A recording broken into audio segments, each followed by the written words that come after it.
Vous avez probablement vu passer ces images, c'était le 9 décembre dernier, nous sommes à quelques centaines de kilomètres de Moscou et d'après les premières réactions qu'on a pu retrouver sur les réseaux sociaux, ça parle d'une désintégration en vol pour cette AN-22A Coque, le tout dernier de l'histoire. Ce qu'il faut savoir, c'est que cet avion devait être arrêté, normalement retiré du service en 2024.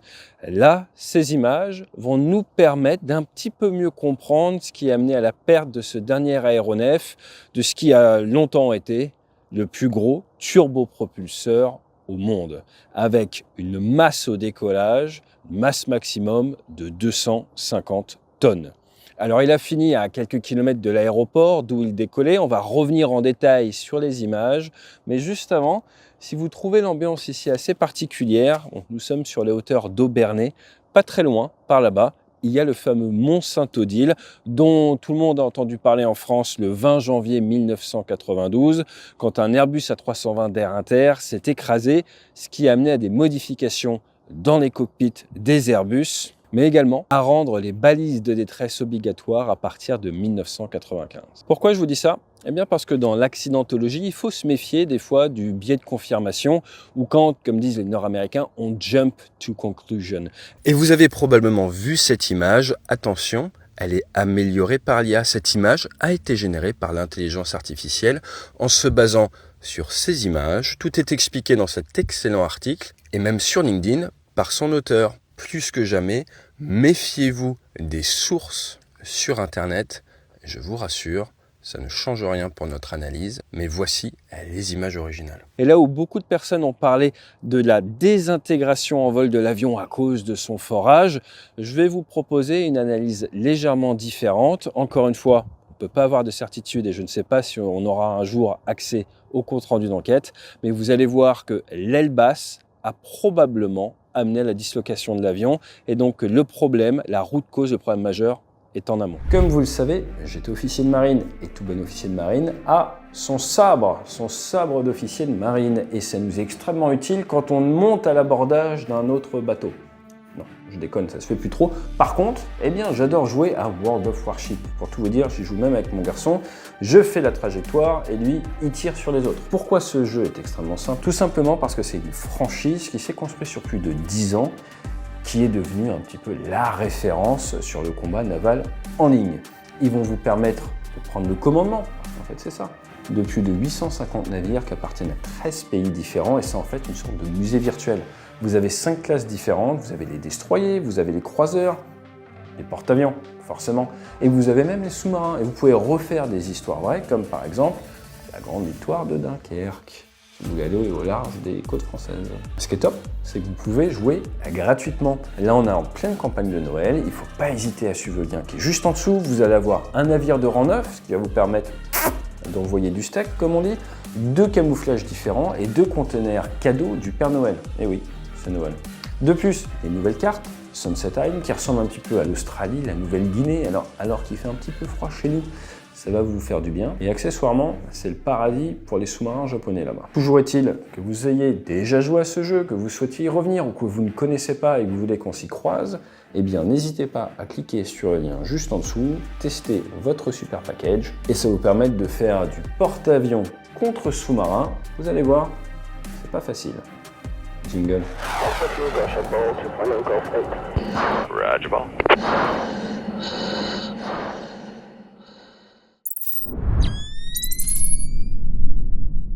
Alors avant de commencer, on va remettre un tout petit peu de contexte. L'AN-22A Coque, alors en russe à la base, si vous traduisez coque en français, on va se faire censurer sur les réseaux, eh bien c'est Anté, c'est le fils de Poséidon et de Gaïa. Et en fait l'objectif c'était quoi ? C'était d'avoir un avion avec une charge utile qui permette le transport de chars.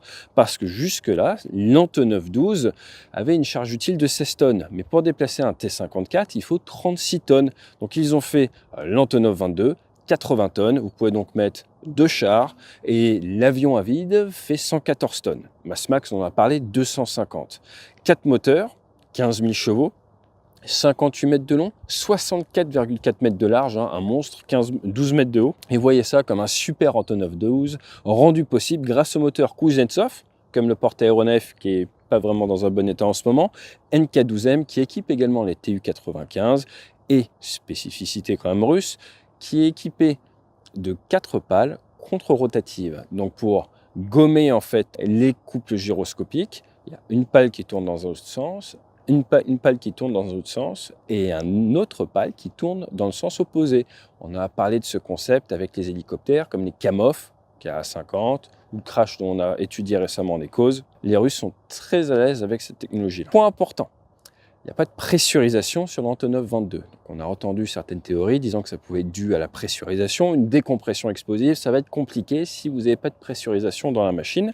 C'est un turbopropulseur qui n'avait pas vocation à monter très haut, même s'il a des records. Il a établi des records dans les années 60. En 66, ils sont montés à 6600 mètres avec 88 tonnes de fret. En 67, monté à 7848 mètres avec 100 tonnes de fret.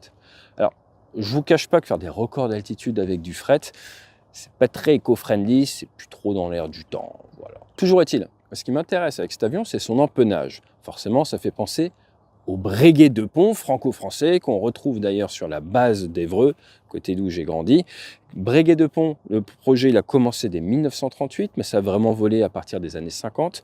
Pour vous donner une idée, 54 tonnes versus 250, des moteurs de 2400 chevaux versus 15 000 chevaux, mais surtout vous retrouvez cet empennage particulier. Et l'Antonov 22, il a été présenté au Bourget en 65, c'était alors le plus gros aéronef du monde, et il a été dépassé après par le C5 Galaxy, qui a des turboréacteurs, en 1968. Pour la petite histoire, pour faire bien la machine à café, sachez que le vaisseau spatial Vostok, qui pèse 5 tonnes, qui est le précurseur du Soyouz, dans lequel Gagarine a fait le tour du monde, eh bien, il a déjà été déplacé par cet aéronef qui permettait donc de faire du transport lourd, capacité à l'heure actuelle dans l'armée française qu'on n'a pas vraiment. Toujours est-il, 65 aéronefs construits, un projet pour une version civile qui voulait 423 passagers en haut, 301 en bas. Alors ça c'est beau sur le papier, mais je vois pas où on aura mis les bagages, qui n'a jamais vu le jour. Et par contre Aeroflot en a acheté et derrière les a remplacés par de l'Antonov 76 et après il y a de l'Antonov 124 qui est arrivé.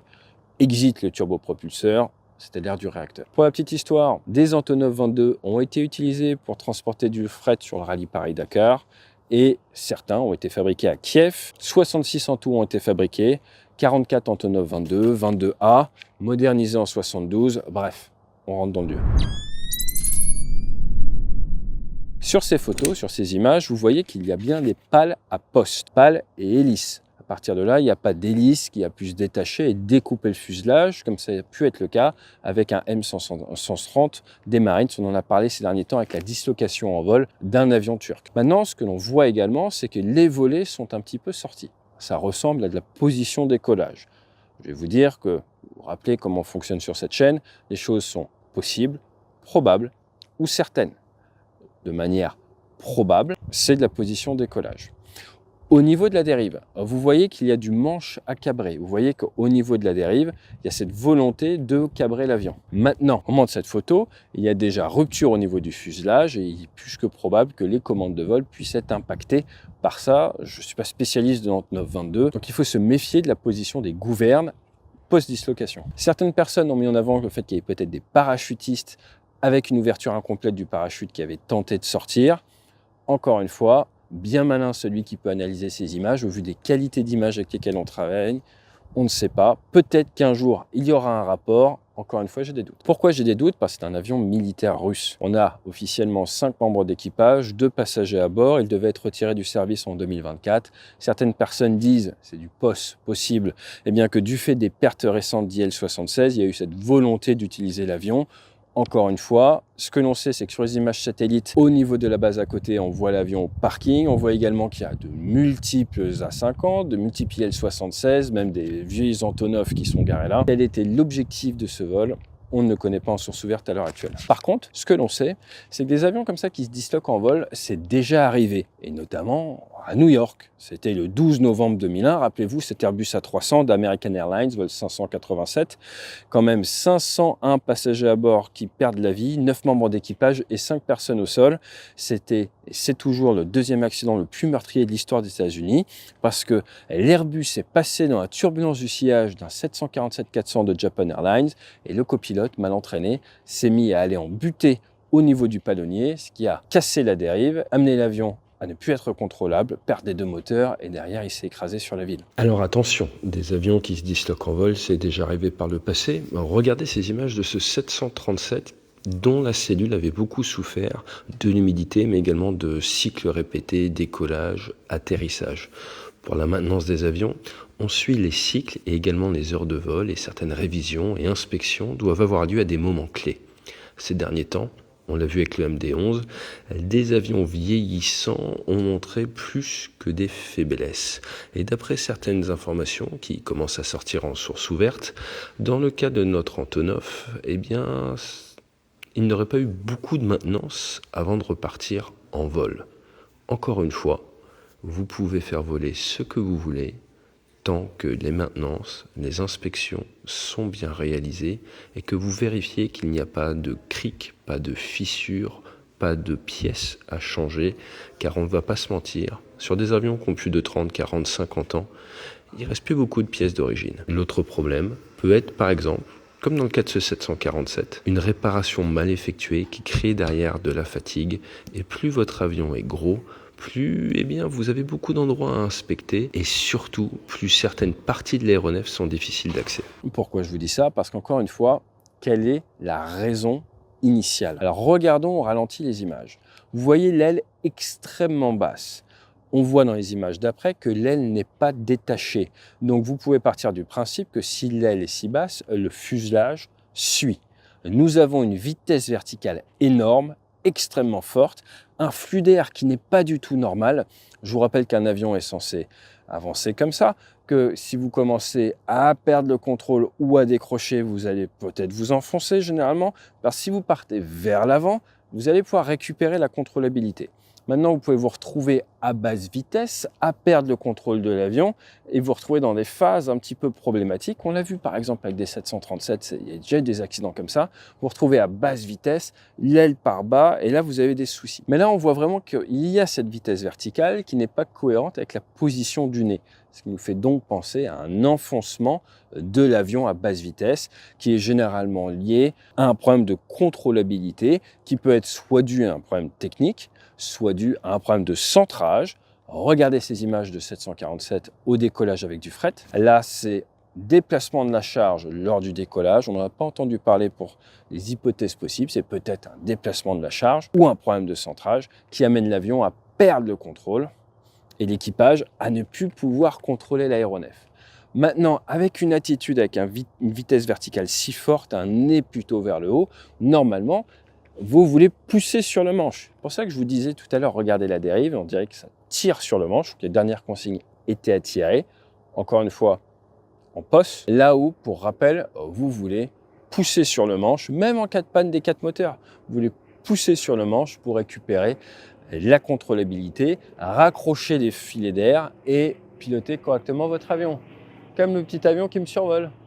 Il est propre, il n'y a aucun souci. Même s'il perd le moteur, même si un quadrimoteur perd ses 4 moteurs, première chose à faire, vous mettez le nez vers le bas, ce qui vous permet de maintenir la contrôlabilité de l'avion. Donc ce que l'on sait, c'est que décollé de la base d'Ivanovo, on est à 8 km du lac où il a terminé sans explosion secondaire du fait du lac. Maintenant, ce qui est intéressant, c'est qu'avec cette aile basse, forte vitesse verticale, vous vous doutez bien que les actions, les forces dues à la forme très particulière de la queue sont absolument énormes, ce qui nous amène à voir cette dislocation, rupture nette au niveau de l'arrière à cause du flux d'air qui arrive dans tous les sens, mais absolument pas dans le sens prévu, au niveau de la dérive, au niveau des ailes, et il y a rupture, ça casse. Mais ce qu'il faut comprendre, c'est que ce n'est pas l'avion qui est en vol rectiligne horizontal et qui d'un coup perd sa queue, c'est bien l'avion qui est dans une situation absolument anormale pour une raison que l'on ne sait pas à l'instant T. On a émis des hypothèses, sorties du domaine de vol, problème au niveau du centrage. Néanmoins, les conditions météo ont l'air bonnes, donc on peu de chance que ce soit un problème d'illusion sensorielle pour les pilotes. L'avion qui se retrouve avec une très forte vitesse verticale et un effort qui fait casser l'avion du fait, en fait, tout simplement de sa sortie du domaine de vol. Donc s'il y a une chose que l'on peut dire, non pas avec certitude, mais avec du probe eye, c'est que la rupture en vol est la résultante de ce qu'on appelle chez les Nord-Américains l'OCF, l'Out of Control Flight, le fait de ne pas pouvoir contrôler l'aéronef, ce qui vous amène à sortir du domaine de vol et donc aller vers une rupture. Comme je vous l'ai dit, avec l'exemple de l'Airbus A300, c'est vrai avec n'importe quel aéronef, si vous sortez du domaine de vol, il va se passer des choses. On pense souvent à la VNE, la vitesse maximale, au-dessus de laquelle les efforts aérodynamiques sont trop forts et vont amener à la catastrophe.